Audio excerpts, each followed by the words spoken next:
Então, hoje nós vamos estudar o capítulo 30 de Gênesis, e eu vou lendo aqui, tá? E a gente vai explicando. Se vocês tiverem alguma dúvida, pode parar, tá, gente? A gente vai falando. Quando Raquel percebeu que não podia gerar filhos para Jacó, invejou sua irmã e disse a Jacó: dê-me filhos ou morrerei.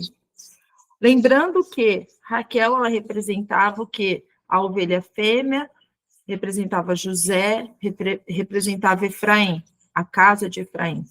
E Leia, tá? Representava a cansada, que tinha 7 filhos, e um deles era Judá, e o outro era Levi, tá? E olha só que interessante, Raquel fala assim, me dê filhos ou eu morrerei. Assim como a geração de Efraim, tá? Se não tivesse gerado filhos de Efraim, só teria os filhos da Leia, Judá, Levi e os outros filhos de Leia. Então, quando ela fala isso, é profeticamente, tá? Quando você vai lá ver em Oséias, que fala não mais filhos, né? Não mais esposa, então você entende o que significa isso, que um não mais povo seria agora um povo, tá? Então, uma mulher estéril, que não tinha filhos, se tornaria uma mulher fértil, com filhos, e filhos frutíferos, porque Efraim viria de quem? De Raquel, frutíferos. Então, quando ela fala isso, ela está falando profeticamente, me dê filhos, senão eu morrerei. Isso deixou Jacó furioso com Raquel. Ele respondeu: acaso ocupa o lugar de Deus? É ele quem nega a você os filhos. E é exatamente isso, tá? Por um tempo, Deus negou filhos para a casa de Efraim, para a casa de Raquel. Exatamente isso. E só deu para a casa de Judá. E assim foi até Yeshua. Porque aí, depois de Yeshua, é que verdadeiramente os gentios foram feitos filhos, tá? Porque assim quis o Senhor. E é tudo na vontade dele. E ela disse, eis minha serva Bila. Bila significa despreocupada. E Bila, gente, lembrando que ela era uma serva que Labão tinha dado para Raquel, ela vinha da onde? Da Mesopotâmia. E onde que é a Mesopotâmia? A Síria, o Irã, a Turquia, tá? O Kuwait, eram esses países bonzinhos aí, tá? Só para vocês entenderem. Vá dormir com ela, e que ela lhe dê filho, que será colocado entre os meus joelhos. O que significa isso? Que vai ser da minha casa, vai ser da casa dos efraimitas, tá? Para que, por meio dela, eu também crie uma família. Então, ela lhe deu Bila. Despreocupadamente, ela falou, Bila vai ter filho, e eles vão ser os meus filhos.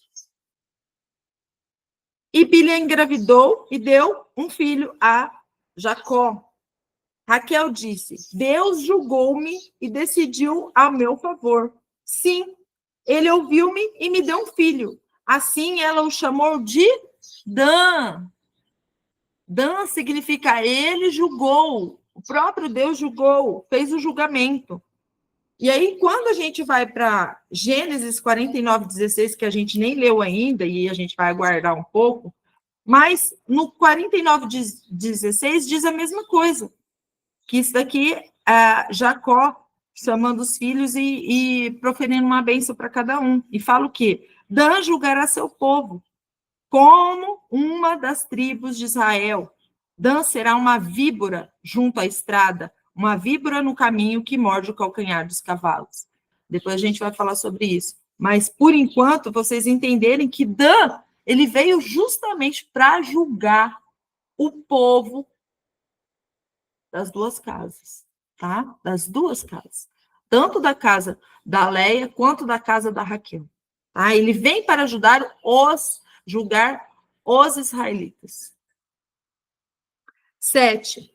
Bila, a escrava de Raquel, engravidou pela segunda vez e deu a Jacó o segundo filho. Raquel disse: lutei muito contra minha irmã e venci. E lhe deu o nome de Naftali, que significa minha luta. Então, Bila, ela tem 2 filhos.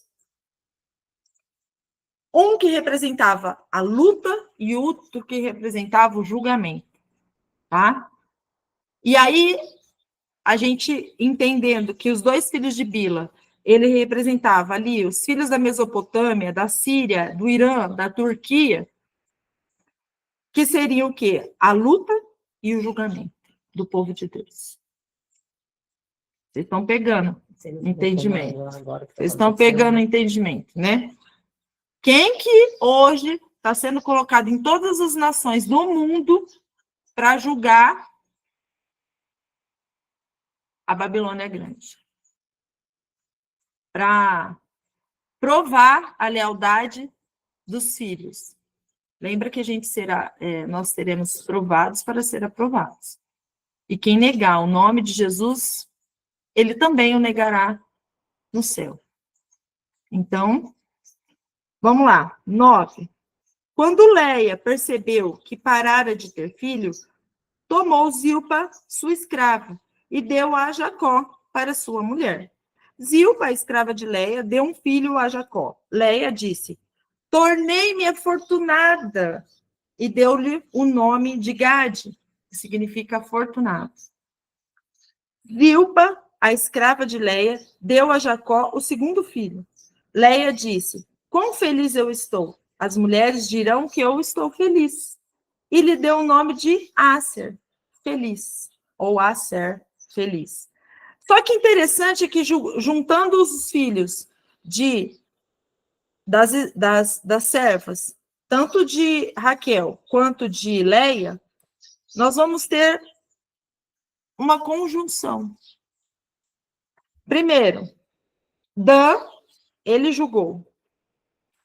Naphtali, minha luta. Gade, afortunado.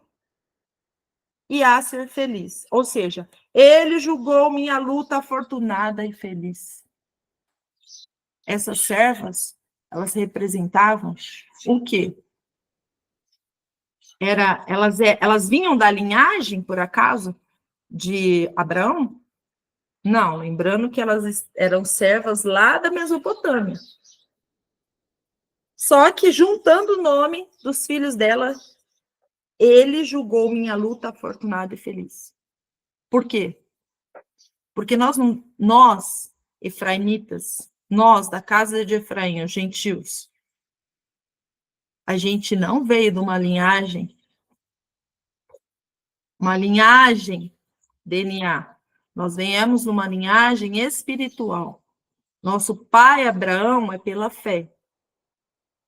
E aí, quando você vê que ele julgou a minha luta, nós não estamos aqui lutando pela bênção? Nós estamos lutando.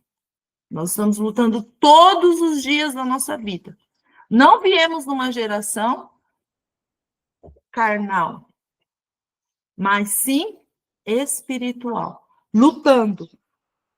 Mas nós seremos afortunados e felizes, tá? Então, representando ali que, mesmo sendo servas da Mesopotâmia, do qual tiveram filhos que foram considerados das 12 tribos, mas das servas, a gente entende que Deus fez isso para que realmente ele mostrasse a sua graça. Novamente, aqui Deus mostra a graça de todos aqueles que lutam pela bênção, serão afortunados e felizes. Porque à direita estavam o quê? Os benditos do Pai. E quem eram os benditos do Pai? Aqueles que realmente lutaram, se limparam, se santificaram no sangue do Cordeiro e que obedeceram. Por isso eles são afortunados e felizes. Agora, o 14.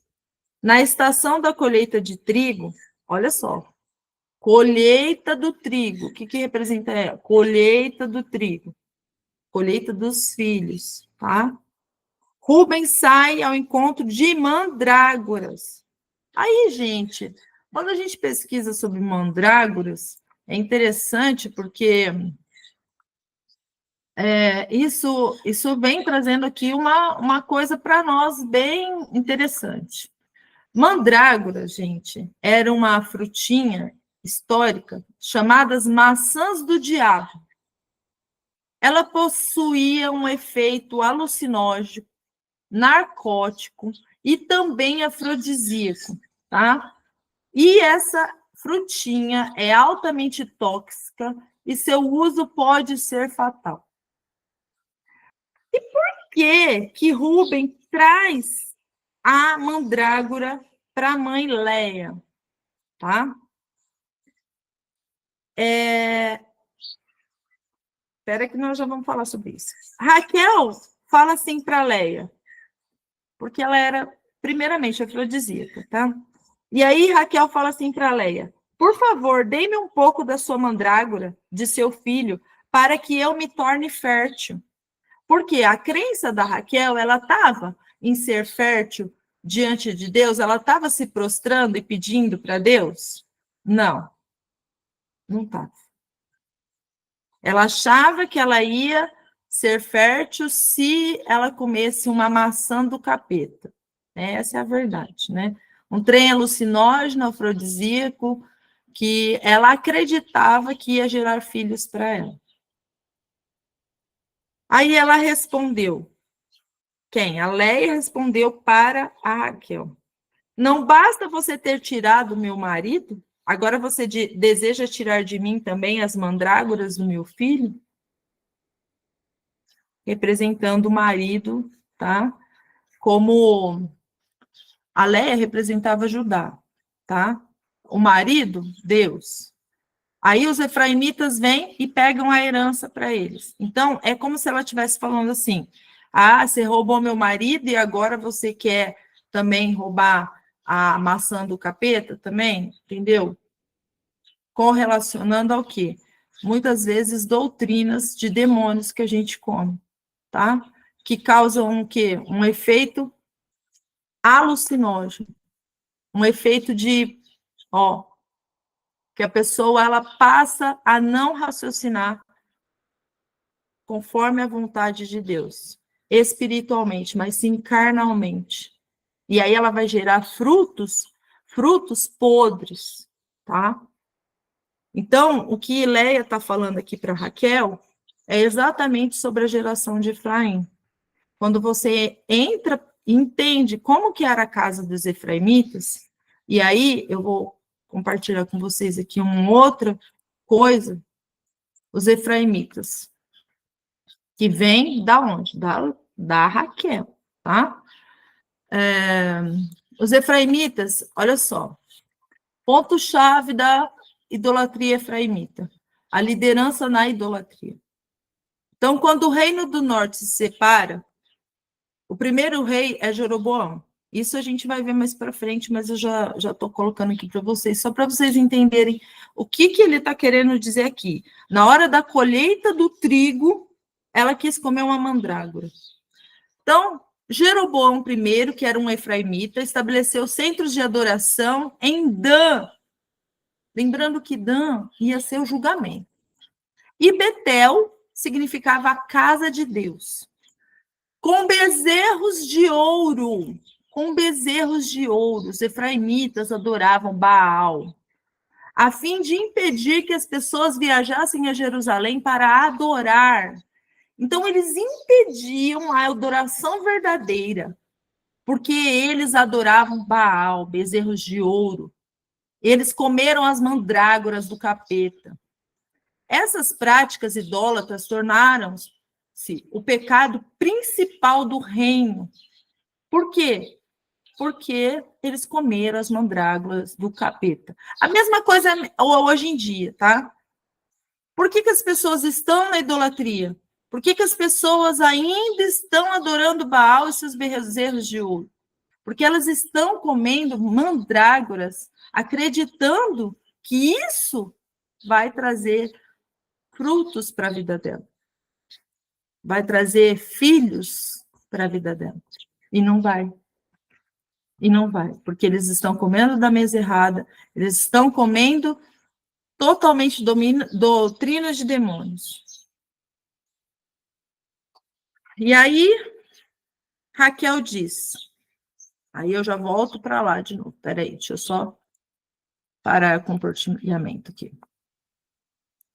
Aí Raquel diz, muito bem, em troca das mandrágoras de seu filho, durma com ele essa noite.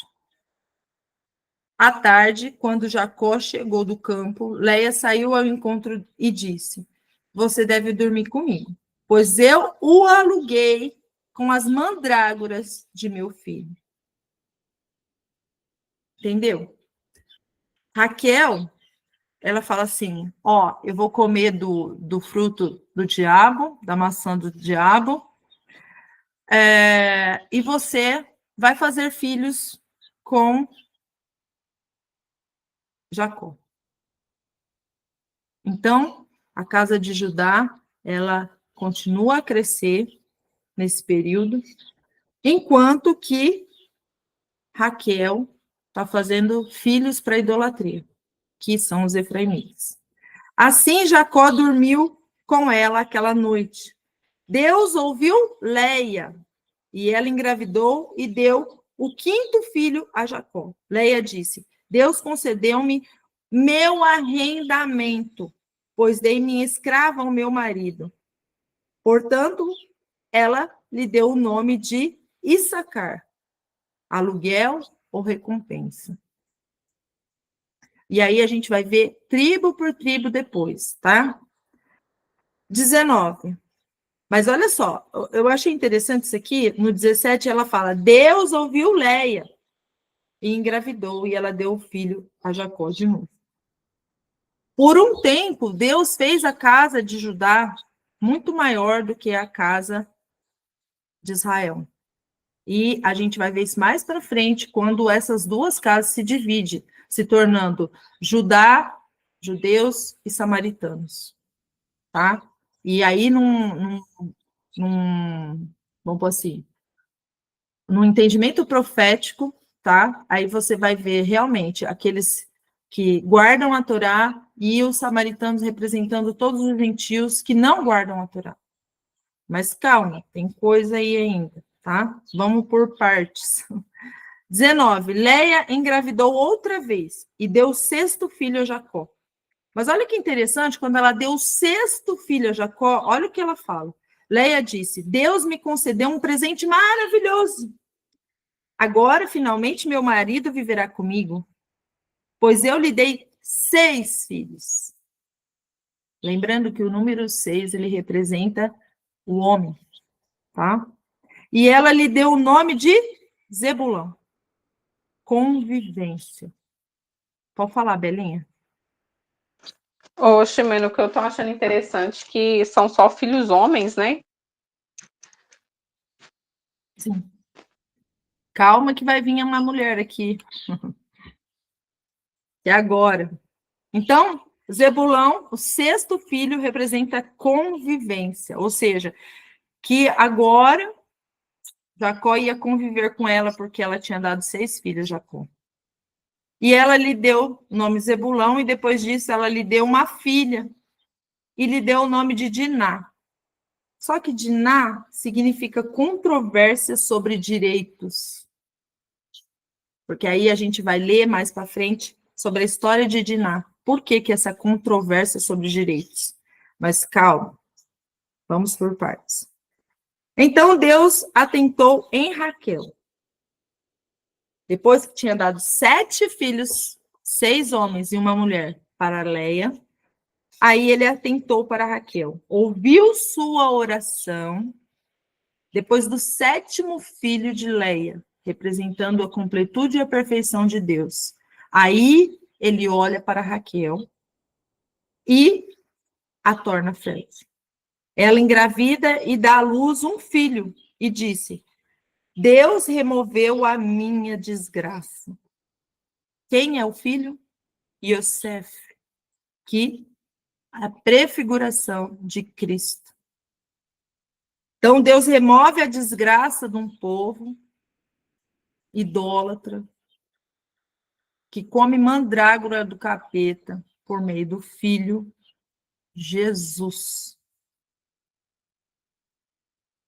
É só por meio de Jesus que ele remove toda a nossa idolatria, toda a nossa impureza, todo o nosso sofrimento, toda a nossa desobediência por meio do Filho. Aí diz que Adonai me dê outro filho. Ela pede. 25. Depois que Raquel ter dado à luz José, Jacó disse a Labão: deixe-me ir, para que eu volte ao meu lugar. Vocês pegaram? Eu vou deixar vocês responder essa agora.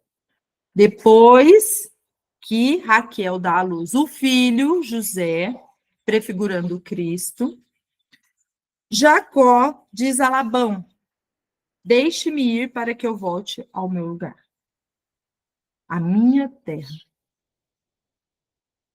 Voltar para a eternidade. Voltar para a eternidade. Sandrinha está falando aqui. Permita levar as minhas mulheres, pelas quais servi a você e os meus filhos, e partirei. Você sabe muito bem da fidelidade com que eu te servi. E aqui demonstra que Jesus, quando diz que vai, mas volta. Na verdade, é Jesus quando ele volta e leva embora suas mulheres e seus filhos no arrebatamento. Entende? No arrebatamento. E aí, Labão responde: se você tem alguma consideração por mim, por favor, ouça. Eu tenho observado os sinais de que Deus abençoou apenas por sua causa. Ou seja, Deus tinha abençoado Labão, que representava, vamos pôr aqui, as igrejas, somente porque Jacó estava lá. Então, Deus abençoa todos, vamos pôr assim, muitas coisas acontecem nas igrejas hoje pelo nome de Jesus, mas isso não significa que essas igrejas estão corretas, essas casas estão corretas. Lembrando das 7 igrejas, tá? Muitas coisas acontecem nessas igrejas por causa do nome que é sobre todo nome, mas não porque verdadeiramente elas estão totalmente corretas, tá? A bênção está no nome de Jesus. Diga-me quanto você quer de salário? Ele disse, e eu pagarei. Jacó respondeu: você sabe quanto fui fiel a você, o quanto seu gado prosperou sob os meus cuidados. As poucas cabeças que você possuía antes de eu chegar aumentaram bastante. Adonai o abençoou em tudo o que fiz. Entretanto, quando farei provisões para a minha própria casa, Labão disse: que devo a você? Ele disse: nada. Apenas faça isso por mim. Pastorei meus rebanhos mais uma vez e cuidarei dele. Também me dirigirei ao rebanho e escolherei todas as ovelhas pintadas, malhadas e marrons, e todas as cabras pintadas ou malhadas. Estas e as crias delas serão meu salário. O que Jacó estava falando aqui? Labão estava falando, Deus te abençoou em tudo e só me abençoou por sua causa, pelo seu nome. Aí, Jacó fala, Adonai me abençoou em tudo que eu fiz. Mas, quando que eu vou fazer provisões para minha casa? E aí, ele fala assim, não, trabalha para mim mais um pouco. E aí, depois vocês vão ver mais para frente, que ele trabalhou mais 6 anos. Representando o quê? 6.000 anos para levar embora as suas mulheres e os seus filhos. Então, ele trabalha mais 6 anos. As ovelhas pintadas, malhadas e marrom, gente, ela tem um DNA recessivo. O que significa um DNA recessivo? São a minoria, são os remanescentes, tá?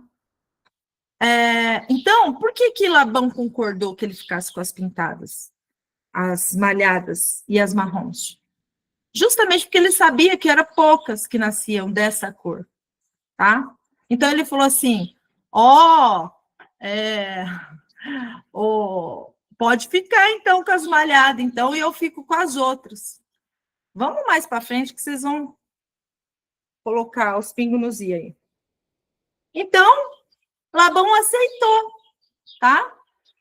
Que Jacó ficasse só com as malhadas, as recessivas, ou seja, uns remanescentezinhos, tá? E farei da minha integridade um testemunho de mim no futuro. Quando você vier inspecionar os animais que constituem meu salário, toda cabra que não for pintada ou malhada e toda ovelha que não for marrom será contada como roubada por mim. Labão respondeu, que seja como você disse. Ou seja, se não for malhada, é de Labão. Nesse dia, Labão removeu os bodes listrados, malhados e todas as cabras pintadas e malhadas, todos os brancos e todas as ovelhas marrons, e os entregou aos seus filhos. E por 3 dias de distância entre eles,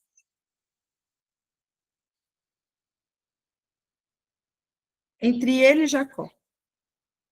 Jacó cuidou do restante do rebanho de Labão. 3 dias, gente. Quantos dias demorou para a ressurreição de Cristo?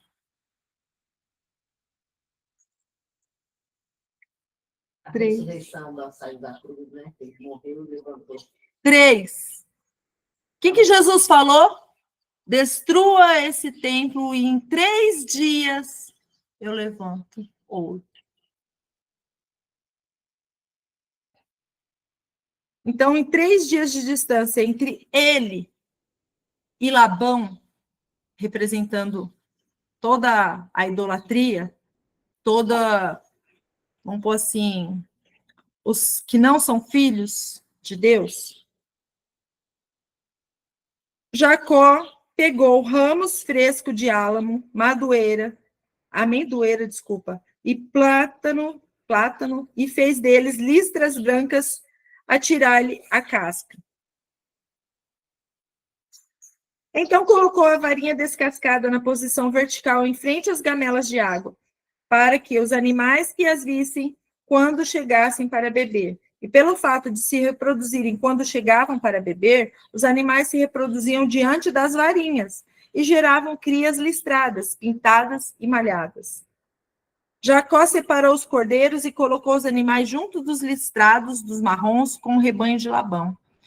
Ele também manteve o próprio gado separado e não deixou que ele se misturasse com os rebanhos de Labão. E sempre que os animais mais fortes entravam no período de reprodução, Jacó preparava a varinha junto das gamelas de água para que os animais as vissem e concebessem diante delas. Mas ele não preparava as varinhas para os animais mais fracos. Assim, os mais fracos eram os de Labão. E os mais fortes eram de Jacó. Desse modo, o homem ficou rico e possuía grandes rebanhos, além de escravos e escravas, camelos e jumentos. Mas o que significa isso? Colocar uma varinha, né? Porque eu também me perguntei. Eu falei, mas gente, o que significa isso? Colocar uma varinha na frente da gamela de bebê. Eu vou compartilhar com vocês aqui. Eu vou pesquisar aqui, eu quero que vocês vejam. As varinhas nas gamelas Jacó. Vou pôr assim. Já vai aparecer. Eu vou só pelas imagens, tá? Quero só para vocês verem as imagens, como que era. Tinha uma imagem aqui que estava bem interessante. Deixa eu ver se eu acho ela aqui. Que eu esqueci de deixar ela aberta para vocês verem. Espera aí. Deixa eu ver essa daqui. Ai, gente, me perdoe. Eu tinha deixado aqui. Deixa eu ver se eu consigo aqui. Poxa, eu queria falar uma coisa. Eu me lembrei da varinha que Moisés levava também, né? Tem tudo a Sim, ver. sim. É uma varinha, né? Jacó, varinhas listradas. Cajado. Deixa eu ver se eu consigo achar. É porque eu tinha achado uma coisa tão legal que ele mostrava certinho. Sabe igual essa daqui, ó? Que as ovelhinhas estão aqui? Só que tinha uma dessa varinha listrada para cada uma aqui. Então, na hora que elas olhavam para a varinha, a hora da reprodução acontecia a hora que elas estavam bebendo água. Então, quando elas olhavam para a varinha e eles se reproduziam na frente da varinha, os animais se tornavam malhados, nasciam mais listrados, malhados, enfim, os recessivos, tá? Mas o que eu quero te dizer, a varinha ali representando, tá? Quando também Moisés colocou a serpente de bronze, representando ali que quem olhasse para aquela serpente, tá? Ele seria curado. Aqui só se faria filhos fortes, lembrando que os fracos ficavam palavão. Os fortes é que ele colocava para reproduzir. Então, ele só colocava os fortes para reproduzir, para gerar filhos fortes. E colocava de frente para a varinha, representando o quê? Só vai gerar filhos quem olhar para a cruz de Cristo. Só vai gerar filhos fortes, saudáveis, quem olhar para a cruz. E lembrando que essas bênçãos de Deus que enriqueceu Jacó, ela provém do próprio Deus. Provérbios 10, 22. Que as bênçãos de Deus é que enriquece. Mas não estava falando sobre dinheiro.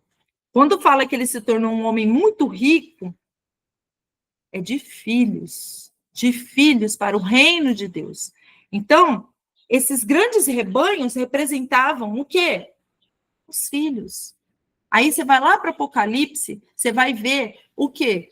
Na grande tribulação, quem olhar para a cruz de Cristo e se arrepender dos seus pecados, vai fazer parte de uma grande multidão que nenhum homem podia contar. E também correlacionando aos filhos que o próprio Deus tinha prometido para Jacó, que falou que ele teria como as areias da praia, filhos como as areias da praia. Então, toda vez que você vê essa representação, você lembrar que é por meio do que Jesus fez por nós. Tudo tem a respeito à morte, ressurreição de Cristo. E quando ele ressuscita, ele faz filhos. Filhos de quê? De Raquel, dos efraimitas. Porque Raquel teve José, José representando o Cristo, depois Efraim, vindo de quem? De José. Efraim, ela só se realmente abre os olhos para Jesus, para o Messias, após a vinda do Messias, do servo sofredor, Yosef, Ben Yosef. Ben Yosef, para os judeus, representa o quê? Esse filho, José, que era um hebreu e se tornou governante de tudo, praticamente, do Egito.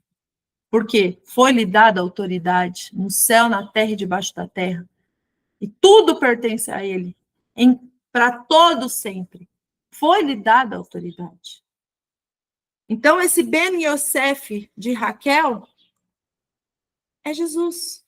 E todos aqueles que olham para as varinhas se tornam filhos e filhos de filhos de filhos. Nós não estávamos orando aqui pelos nossos filhos antes de começar o estudo? Por quê? Porque os nossos filhos, eles vêm de nós que somos filhos. Então, essa geração vai passando de geração em geração o quê? A fé. Nós somos filhos da fé, por meio da fé. Então, nós vamos reproduzindo a nossa fé para os nossos filhos, somos o exemplo para eles de fé.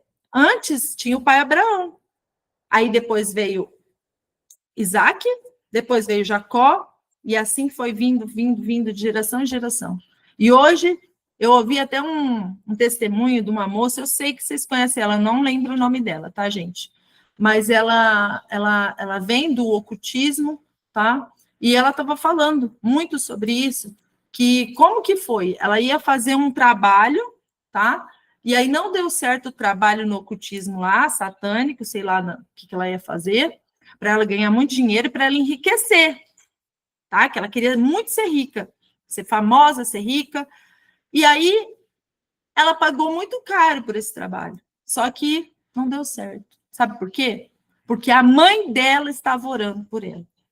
E aí o dono lá do terreiro falou para ela, falou assim, olha, não está dando certo, não. Tó, vou até dar teu dinheiro de volta, porque tudo que a gente está fazendo de trabalho não está dando certo, porque tua mãe tem orado por você. Foi quando ela chega em casa, revoltada, e ela ora, Deus da minha mãe, eu não te escolhi. Eu não te escolhi. Eu não quero. E aí, ela audivelmente, ela escuta a voz de Deus. Porque ela falou assim, para, eu não quero você. Ele fala, não, audivelmente para ela. E aquele não, ela escutou, ela mesma fala que parecia a voz de trovão. Por quê? Daquele momento ela cai de joelho. E ela entende que Deus estava ouvindo a oração da sua mãe. E mesmo que ela estivesse na boca do inferno, Jesus foi buscá-la. Então, representando aqui, nós, como filhos, não desistimos de orar pelos nossos filhos, porque filhos serão gerados por meio de outros filhos. Lembrando que o dragão vai perseguir a mulher e depois vai perseguir os filhos das mulheres. Mulher representando a igreja e os filhos da igreja. E os filhos dos filhos dos filhos. Por quê? Porque ele sabe, Satanás sabe, que ele vai mexer em quem é mais fraco, para tirar esses filhos de Deus. Mas não vai conseguir. Não vai. Por quê? Porque a bênção de Deus é que enriquece. Então, se Deus falar, é meu, acabou, é meu. E o que está representando aqui? Que esses filhos fortes, os fracos, vão ser de Labão. Por quê? Porque não tem força para orar, para clamar, para ajoelhar, para jejuar. Os fracos vão ser de Labão. Vai ser do rei desse mundo. Mas os filhos fortes vão ser de Jacó. Vão receber as bênçãos de Deus que enriquece. E aí não tem mais nada a ver com DNA. Não tem nada a ver. Após a vinda de Cristo, quem olhar para a cruz de Cristo, quem crer que ele é o suficiente para te salvar, te regenerar, para te justificar, então você vai se limpar e se santificar no sangue do Cordeiro de Deus. E essas varinhas representam isso, tá? Representam a cruz de Cristo, e as gamelas de água representam a água pura que você vai beber. E esses animais que iam lá beber da água pura e olhando para a cruz de Cristo, eles se tornavam cada vez mais fortes, mais reprodutivos, até virar um grande rebanho. Entende? Não é sobre ramos frescos de amendoeira. Não é sobre gamelas, simples gamelas de água. Nem sobre varinhas encantadas que transformavam, sei lá, uma mágica que fazia com que as ovelhas nascessem manchadas. Não tem nada a ver com isso. Eu vejo tanta explicação horrível na internet sobre isso. Não tem nada a ver com isso. Tem a ver com Deus fazer os filhos. A bênção é dele. Quem faz os filhos é ele. É ele. Quem faz o filho é ele. Lembrando o que Raquel falou aqui? Deus me ouviu e removeu a minha desgraça. E aí nasce Yosef, para remover a desgraça da infertilidade dos gentios. É a coisa mais linda e tremenda, porque Deus é maravilhoso. E ele, desde o princípio, ele está falando que quem comer as mandrágoras do inferno vai ficar na idolatria. Vai ficar. Porque era exatamente isso que os efraimitas fizeram, pecaram, mas em Cristo eles se regeneram. Só que vá e não peques mais. Agora você é uma nova criatura em Cristo Jesus. Agora você é comprado, lavado, remido no sangue do Cordeiro. Vai e não peques mais. Agora você vai se limpar cada dia mais e santificar cada dia mais para que você possa realmente fazer parte de um povo santo, com as vestes limpas, de linho fino, branco e puro. É sobre isso, tá? Eu não vou ler o 31 hoje, porque isso vai ficar muito estendido e já são 9h11, tá? Então, a gente para aqui no 30. Vocês ficaram com alguma dúvida? Vocês ficaram com alguma dúvida?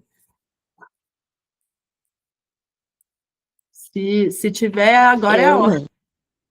Eu não. Não. Glória a Deus. Aleluia. Que Glória bom. a Deus, aleluia. Que bom. Esse testemunho que você contou da Mandinha, né, Chimena? De quem, Drica? Da Amanda? Isso mesmo. Amanda. O testemunho dela. Eu me arrepio toda vez que eu assisto esse testemunho. Eu amo ouvir testemunho, porque eu acho que edifica muita gente. Ontem eu ouvi um testemunho também de um moço, que hoje ele é pastor, mas ele veio de uma família realmente cristã mesmo, sabe? A mãe orava por ele o tempo todo, só que ele se envolveu com o candomblé.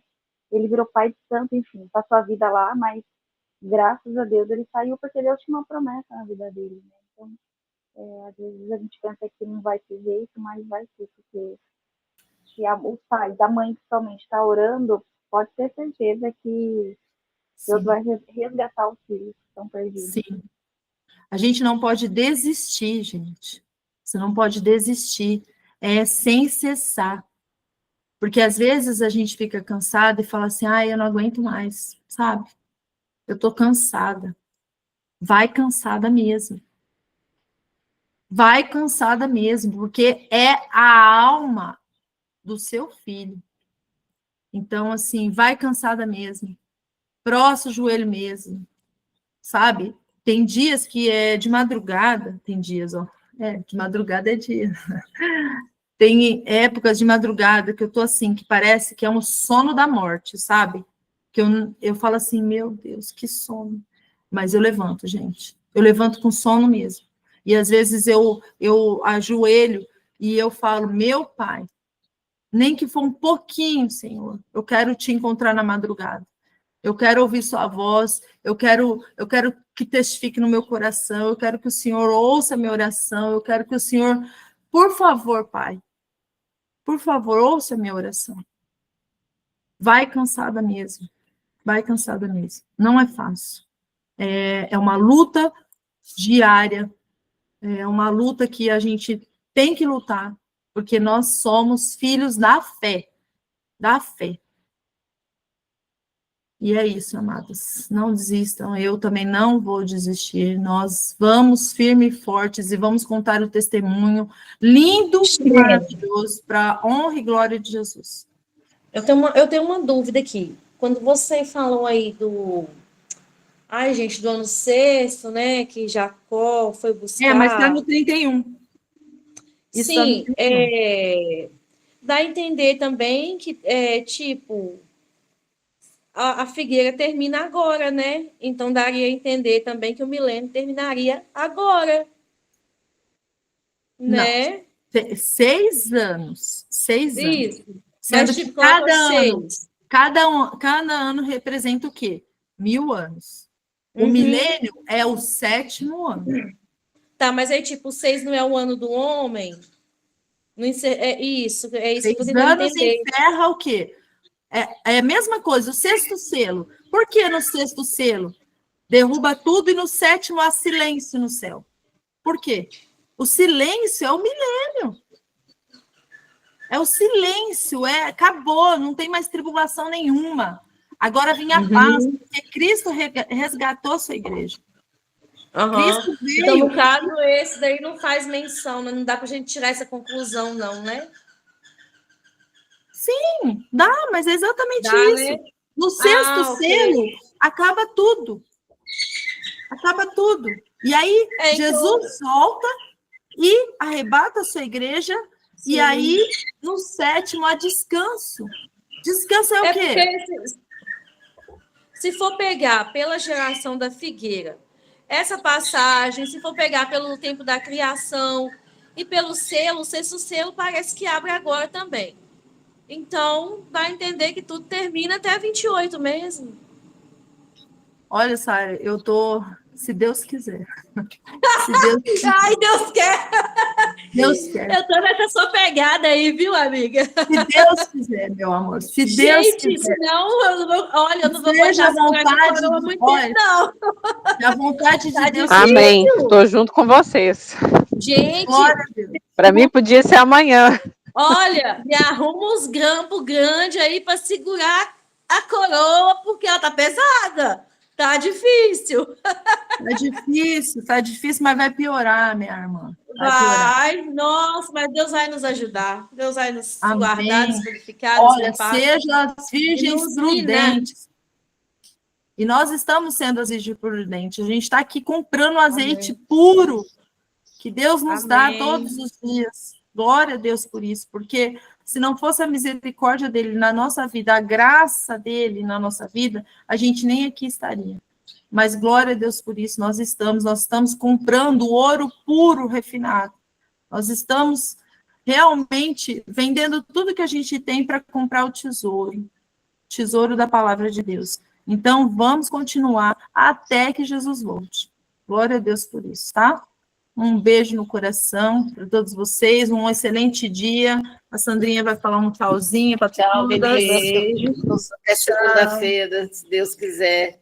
Amém. Beijinho. Glória Beijinho, a Deus. menina. Segunda Tchau, não foi, Sandrinha. olha, gente, olhem por mim. Deus abençoe. Olha, gente, orem por Tchau, mim. irmãos. Segunda-feira.